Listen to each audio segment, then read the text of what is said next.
Good morning and welcome. We are here on Living with Favor. My name is Lisa Mosbey and I am the host of the show. Together we are going on a journey to uncover the secrets of living with favor. Favor is an acronym for the 5 key areas of growth that were present over my last 40 years in business. Those areas are faith, abundance, vitality, overflow, and relationships. And I started this show to share wisdom and inspire and encourage the entrepreneurial spirit in all of us. And so the promise of this show is to introduce you to expert guests, and sometimes I share a bit of advice. This month, we're talking about relationships, and this week's expert guest is a new friend of mine. We met through our networking group, and her name is Tina Keller, and Tina is a mother of 3 boys. She is an attorney at Purpose Law Firm, LLC, and she is a Kingdom life coach, which touches my heart. And she had shared the work that she does in the area of domestic violence against women. And we both share a belief in what I call conscious language. So today we're going to share our experiences about the words we hear and say. Tina, come on in here. What do you think? Like, no pressure. You didn't really know what I was gonna how I was gonna introduce you, but we're talking about relationships and conscious language. Yeah. How is this landing for you as I introduce this topic? Oh my gosh. Well, first of all, Lisa, thank you so much for having me on here. And I think, you mentioned our networking group, and I think, that is part of building relationships, right? And this is just a fabulous example of a fabulous new relationship that has been formed. So I'm totally excited about that. I'm glad to be here. So conscious language and the words we speak over ourselves, we need to get a greater understanding of, because you say conscious language, and that's the thing. The unconscious stuff that we're speaking over ourselves is holding us back from what we're supposed to be doing in life, keeping us from building healthy relationships. And one of the relationships I think that we oftentimes overlook is the relationship with ourselves, Yeah. And that relationship has a lot to do with the language that we speak to ourselves, like that subconscious mind, how we're feeding it. When I say conscious language, what I'm talking about is, our reptilian brain, you have the higher brain and the reptilian brain, and the reptilian brain is there to protect us. That fight, flight, or freeze mechanism is there. And so it looks at the world from this negative protective perspective of everything is danger, danger, danger. And if we leave that part of our brain in charge, it can feed our subconscious with fear and phobias and scarcity and lack versus tapping into that higher brain. And you have a masterclass that we're going to introduce to this group. And when you shared that with me, the thing that popped out was the language that is spoken to us in those domestic violence environments and, work environments, just our world. And so how do you help people to shift into that? You have a great introduction. I'm not going to take it away from you. I want you to say it. Like, how do you get women to speak those beautiful words over themselves? And you can change those words too. Right. Well, I think you hit on something there, that fight or flight mechanism. It's there to protect us. And when we're in a domestic violence relationship, that thing is going nonstop, right? So it creates that fear deep in our soul, that we have to get freedom from. We have to get freedom from that. And so what did you just ask? I forgot. Well, when you introduce your masterclass, it's beautiful. Oh, the words that we speak over ourselves. Yeah, those negative words that, society, the agencies we work with, and ourselves, our friends, our family are all negative. So we're going to take those negative words and start speaking life over ourselves, right? And I teach my clients to speak, you are not a victim. You are a strong, beautiful, confident woman of God. I love that. I didn't want to give it away because when you say it, it's just like, I get goosebumps when you say it. When I heard you say that in the, how you opened up your masterclass, you are a strong, beautiful, confident woman of God. It's like, yeah, that's empowering, like from your toes to your nose. It just lifts you up when you say that versus falling into that other side, that negative trap. Let's kind of go back. We're jumping ahead a little bit, telling people what we want to share with them at the end of this episode. But how did you get started doing this work? Can you, bring us back to the beginning a little bit? Okay. Well, I grew up witnessing domestic violence. I was in a domestic violence marriage. About 10 years after I left my husband, I really felt God calling me to work at our local domestic violence agency. And I love that your show is called F.A.V.O.R, because this is a great example of the favor of the Lord. There was a social work position. My undergrad is in education, middle school education. And I went and applied for this job knowing full well that I was not qualified for the position, but I really felt God say, you need to go apply. So I interviewed, had a great interview, best one of my life. About a week later, the director called me and said, Tina, I want to take you out to lunch. So we sit down and she said, Tina, I can't hire you for this position. It's a social work position. I need someone with a social work degree, and I can't hire you for this position. She said, but I love your energy. I love your passion for this work. I'm going to create a position for you. Wow. So she hired me on the spot for a position that she created, especially for me. And with my education background, my job was to create all the domestic violence education programs for our clients, for our community, and for law enforcement. So I created those, and then I went out and taught them. Yeah. And so sometimes we need to listen, like to unpack that whole story. Like, how are you listening? Because that small silent, or that small voice inside of us, is like, there's clues that are happening in our world that are guiding us if we can be still enough to listen for that. And so when you did, who knows? I don't know why I'm supposed to apply for that job, but I'm going to go there, and a whole new world, a whole new opportunity. Absolutely. Impact opens up. Absolutely. What happened next? So I know your degree is in law, and you serve people in the legal field, in the legal realm. How did these two marry together? And I'll just start with there. How did those two marry together? Yeah, my work, part of my work at the agency was to be an advocate for women. And I was in court a lot with them, right? I didn't have a voice, and I saw women being re-traumatized with the court system. I saw some women even lose their children to their abusers because he could afford an attorney and she couldn't. Right. And I just started crying out to the Lord, God, this is so wrong, And he's like, what are you going to do about that, Tina? So law school was the answer to that question. Wow. Okay. Yeah. So I've been an attorney for 3 years, working with family law cases. And I feel like I'm entering a new season with the courses I'm putting out in the world. And one of the things I'll be doing is coming alongside other attorneys, because that's one reason why I went, because I felt like attorneys don't really get it, the domestic violence stuff and the impact it can have. So I want to help train other attorneys to recognize and be able to work with their clients and give the clients what they need instead of re-traumatizing them. Right. Yeah.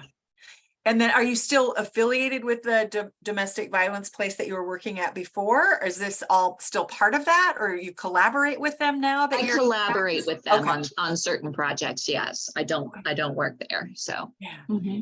And so, alongside with the legal stuff, you're doing classes. You mentioned a little bit. I kind of dropped a little bit at the beginning of this class that we want to share with people.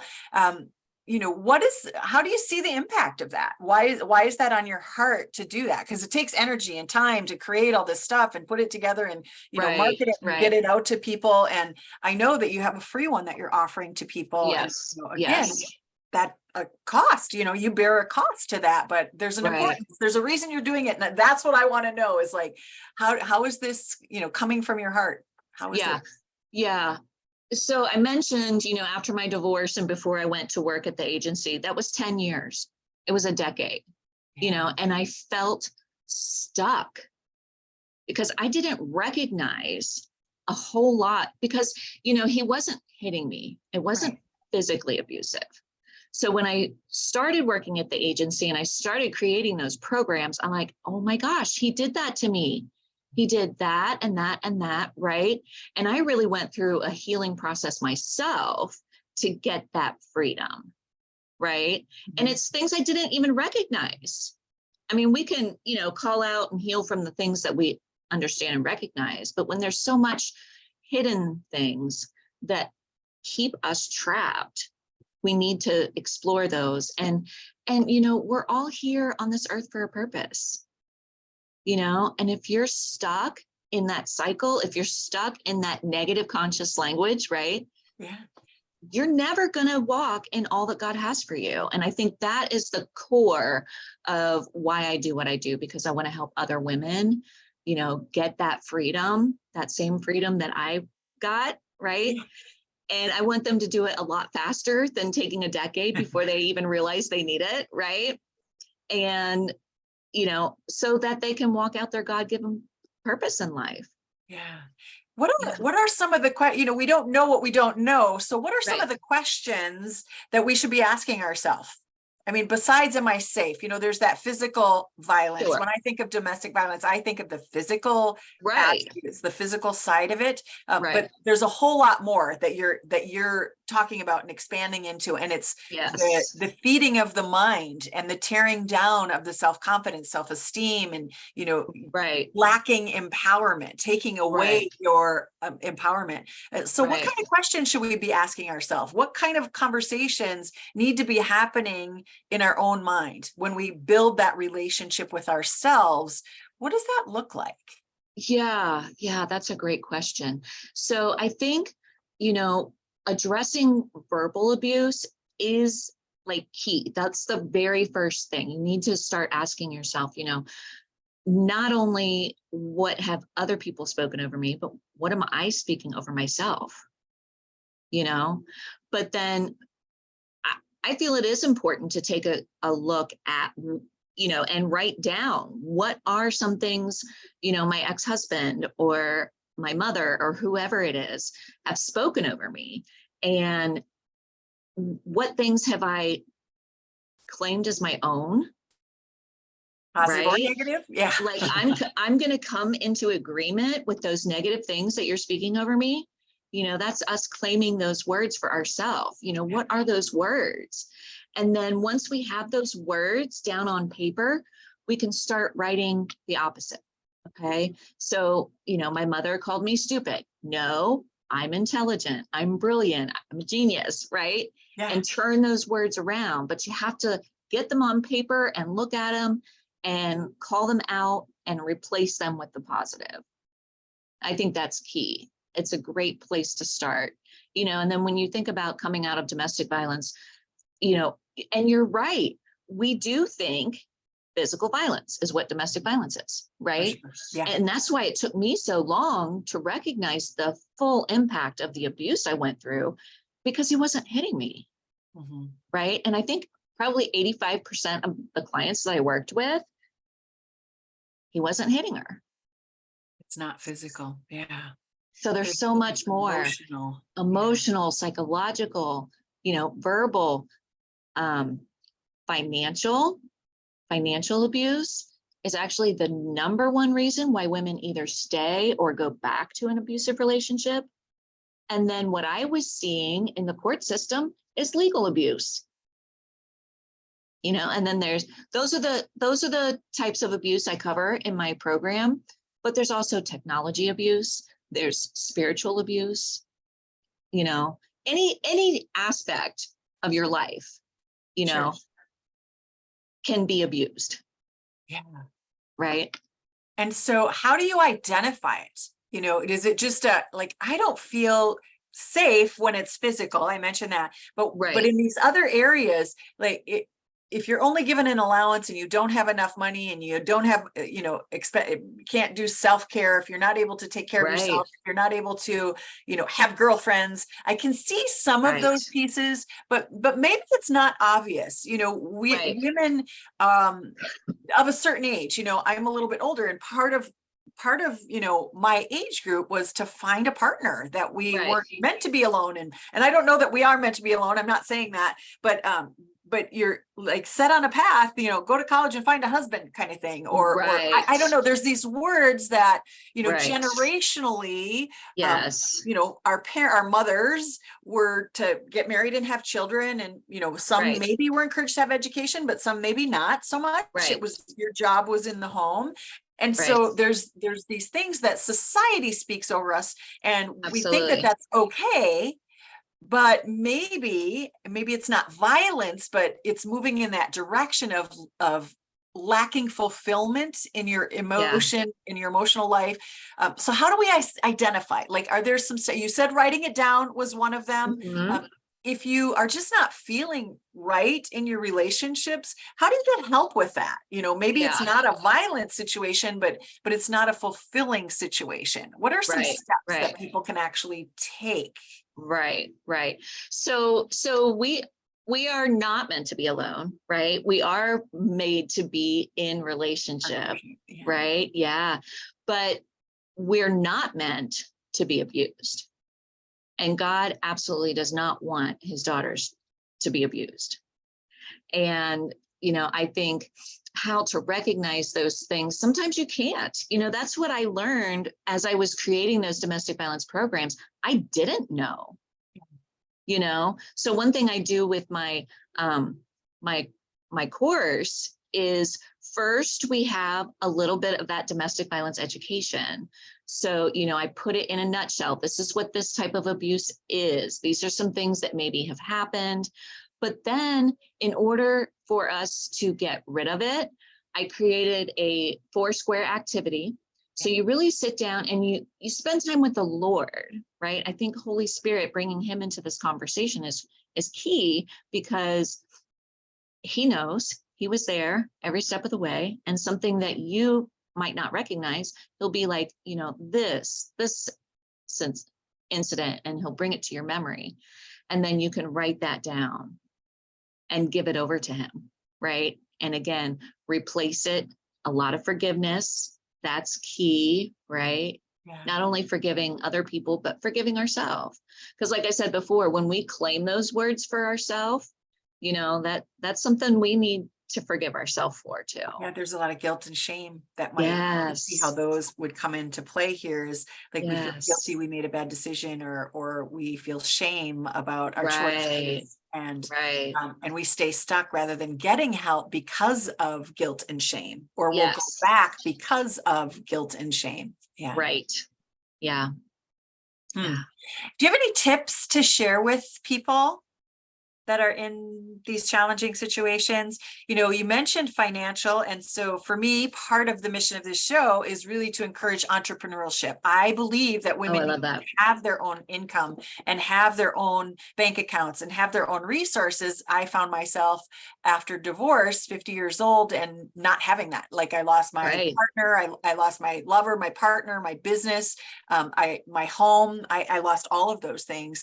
And starting over, and my husband, the man I was with for 29 years, his genius was in numbers and finance. So he always did the tax returns and took care of the money. I mean, I was the CEO of the house, I paid the bills, but he managed some of those other things and managed the business. And here I am starting over in business, this was back in 2017, and, having to figure out how to do tax returns and get business loans and do all of those things that, for 29 years I took for granted. And so now kind of part of my mission came out of that, to find a way to inspire and empower women to have their own money, because the largest population living in poverty are divorced or widowed women with children in America. And, it may be even true around the rest of the world, but I only looked at the statistics in America. And so we can influence that. We can actually stop that if we get women to start to, create their side gig, have a small business, find a way that you can create revenue and income for yourself. So because that's what we talk about here, can you dive a little deeper on that financial violence piece, or that financial piece that that women struggle with in relationships?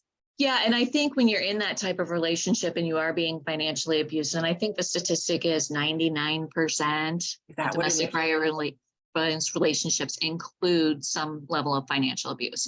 And I think the big thing is not being aware of what the finances are. I think it's key, you need to be aware of what the finances are. I have so many women come to me in my law firm when we're getting ready for divorce. I'm like, okay, what are the assets?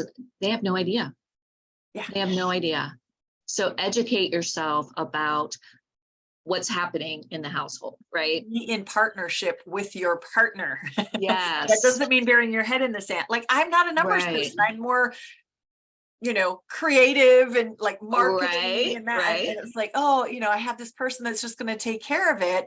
And there was no ill feelings. He happily did that. It was, in my situation, it wasn't abuse or anything. I just didn't want to, and so it was my own responsibility, my own lack of responsibility that, at the time when I became single again, I had to learn some things that were really intimidating to do when you're 50 years old. Right. And so I like, oh, don't do it my way. Let me be an example for what not to do.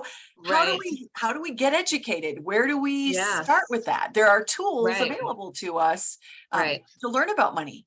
There's online tools, there are YouTube shows, there's coaches who work with Money Matters for Women.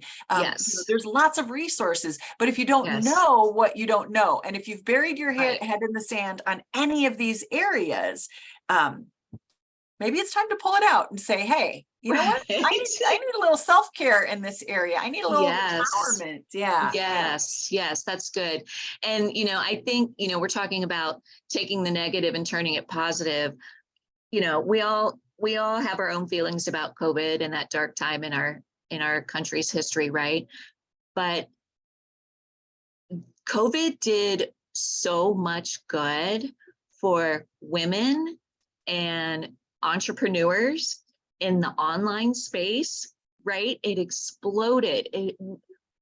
Women, even stay-at-home moms, right, have so many resources and avenues to create their own business and still be at home with the kids. I mean, it really, if you think about it, it's mind-blowing. We really don't have the excuse to keep our head buried in the sand, right? We really don't have any reasons to not build a business, whatever that is. Yeah. And there's networking groups to get involved with. There's people that will help guide you through that process. Ask somebody to mentor you, ask somebody who is in business, who you admire. Maybe it's a friend, a relative, somebody that you've met along the way, somebody that your kids, a parent of the kids that go to school. I'm sure there's somebody that has their own home-based business that would be happy to introduce you. Reach out to me, because that's what I focus on, is helping women to create those side gigs and launch them and do their digital marketing. Yeah. So that financial piece, I think, is a big one. Go ahead. Yeah. Another thing that's very common in abusive situations is isolation.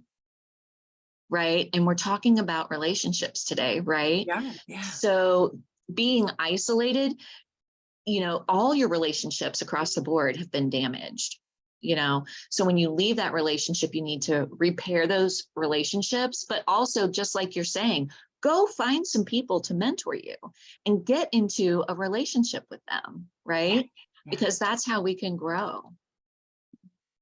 Yeah, I hear often, I have no close friends. Nobody has my back.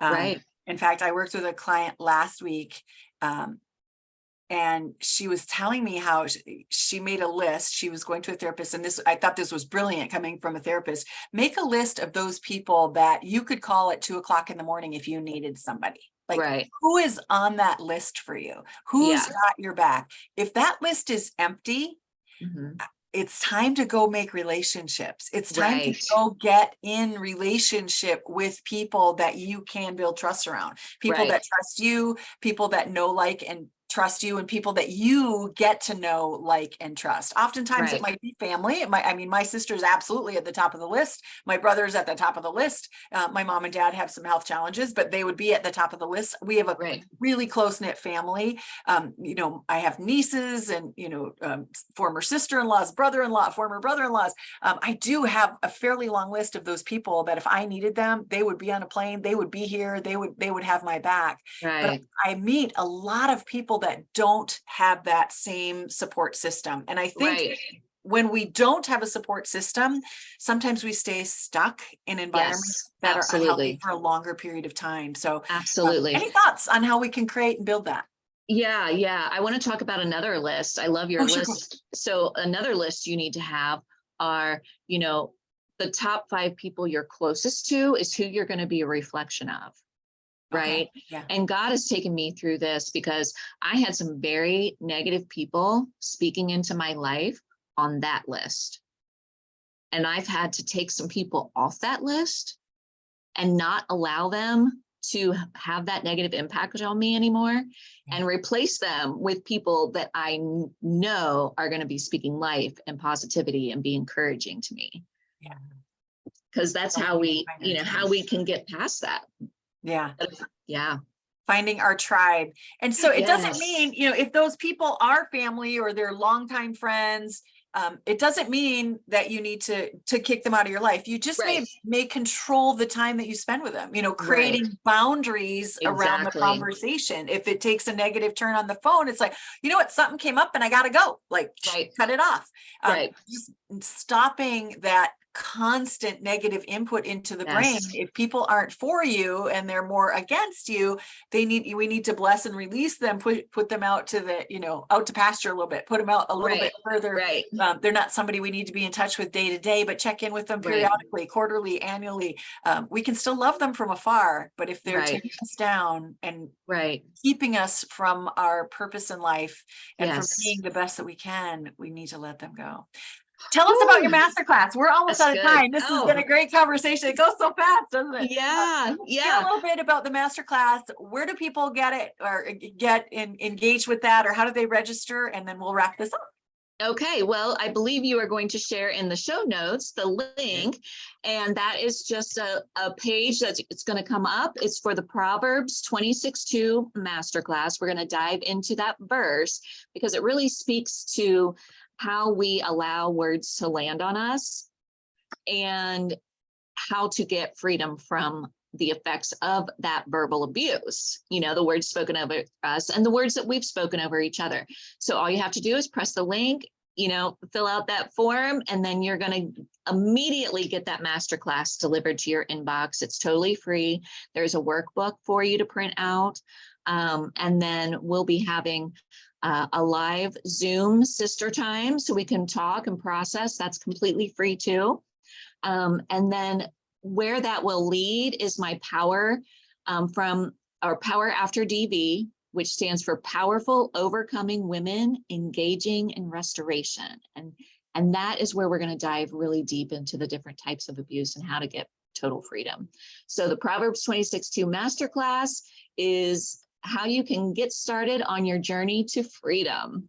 Perfect. Thank you so much, Tina. Yeah. I appreciate you being here. And again, Thank you. you can reach out to me to connect you, or you can check out the show notes on whatever platform you're watching this, and you'll find Tina's information to connect with her. We want you to experience joy and personal fulfillment. Yes. My team and I work to reduce business owners' struggles with simple solutions, both personally and professionally. I invite you to enjoy one of my accountability communities. If you need some accountability, I have membership groups where we get support. We find like-minded people, put them together, and I facilitate that help, that accountability to start your own business or to manage your weight or your wellness. I have a variety of different communities available to you. I just want you to know that you're not alone and that you can get support and you can get unstuck. So I'm here to fulfill my purpose, to to advise, train, and come alongside you with simple solutions in life and business. I want you to find your purpose. So let's discuss your business today. Just go to lisamosbey.com and you can book time with me whenever you're ready. Lisa Mosbey, MOSBEY.com. I hope you had a takeaway today, or maybe got a little bit of advice from Tina and I. We want you to unleash that confidence and find what it is that makes you an expert so that you can live a happy and joyful life. We will see you next week. If you want to join us live, you can ask questions and stick around afterwards. Otherwise, there's always that replay, and it's on my YouTube channel, so feel free to check into that. Thank you so much, everybody. We appreciate you being with us today.